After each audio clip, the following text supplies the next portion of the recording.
साथ हमारे managing editor Ajit Anjum, BJP से मीनाक्षी लेखी और कांग्रेस से प्रभा ठाकुर हैं। अजीत जी, बताइए आपको क्या लगता है यहां बैठकर, क्या वाकई कांग्रेस को इससे कोई परेशानी है, जायज है, या फिर कांग्रेस बौखला गई है?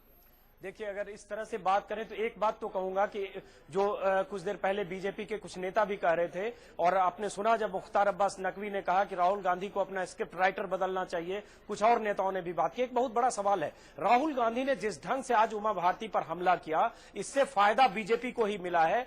अगर आप पिछले एक महीने का प्रचार का अभियान का देखें तो वहां या तो समाजवादी पार्टी दिख रही थी या राहुल गांधी की रैलियां दिख रही थी। आज अचानक राहुल गांधी का ये बोलना एक तरह से बीजेपी को माइलेज देने की तरह है, और अब लग रहा है कि उमा भारती एक बहुत की प्लेयर की तरफ बीजेपी की तरफ से हैं। और हम सब जानते हैं उमा भारती बहुत अच्छी ऑरेटर हैं और बहुत एग्रेसिवली जवाब देती हैं, और यही वजह है कि राहुल गांधी ने जो कहा उसका उन्होंने अपने ढंग से जवाब दिया। और इसी तरह से अगर आरोप प्रत्यारोप हुए तो मुझे लगता है तस्वीर कुछ और होगी। और दिग्विजय सिंह पहले से वहां उत्तर प्रदेश में है, दिग्विजय सिंह बोलने में माहिर है। अब कह सकते हैं कि दो नहला और दहला के बीच वहां टकराव होगा और दोनों एक दूसरे पर बोलेंगे। लेकिन एक सवाल मैं पूछना चाहता हूं प्रभा ठाकुर जी, आखिर क्या जरूरत थी राहुल गांधी को इस तरह से रिएक्ट करना? अगर उमा भारती की उम्मीदवारी पर तमाम ऐसे एग्जाम्पल से जरूरत क्या थी? ऐसा लग रहा है कि आपने इस पर रिएक्ट करके कांग्रेस ने अचानक बीजेपी को बहुत जरूरत से ज्यादा माइलेज और प्रचार दे दिया। अचानक लग रहा है राहुल बनाम बीजेपी और उमा भारती हो गया।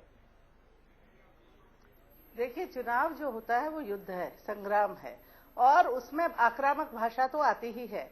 और जो राहुल जी ने कहा कि उसमें गलत क्या कहा और अमर्यादित क्या कहा, यही तो कहा कि भाई आखिर जो मध्य प्रदेश से उमा भारती जी को उत्तर प्रदेश आने की जरूरत क्यों पड़ी? क्या उत्तर प्रदेश में नेता नहीं थे बीजेपी के कद्दावर, या मध्य प्रदेश की जनता ने उन्हें निकाल दिया इसलिए बीजेपी ने उनको यहाँ पे जनता के सिर पे तोप दिया? उनके जो कहने का अर्थ था बिल्कुल सही उन्होंने कहा है।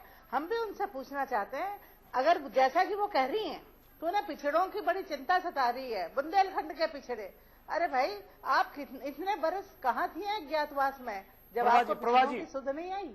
प्रभा जी माफ करें, रोक रहा हूँ। मीनाक्षी जी, वक्त की कमी है, जाते जाते अपना जवाब देके जाए। मीनाक्षी जी, पिछड़े समाज से आती हूँ। मीनाक्षी जी, देखिए, ये प्रभा जी बार बार पिछड़े वर्ग की बात कर रही हैं, तो मैं इनको कलावती का किस्सा सुनाना और रिपीट करना चाहती हूँ कि जिसको लेकर राहुल गांधी ने बहुत तस्वीरें खिंचवाई थी, उसके परिवार का एक एक व्यक्ति मरा है और उसके लिए कुछ नहीं हुआ। इस तरीके की ड्रामेबाजी और नौटंकी कांग्रेस हमेशा से करती आई है, और उस नौटंकी का भुगतान इनको उत्तर प्रदेश में बिहार की तरह दोबारा राहुल गांधी ने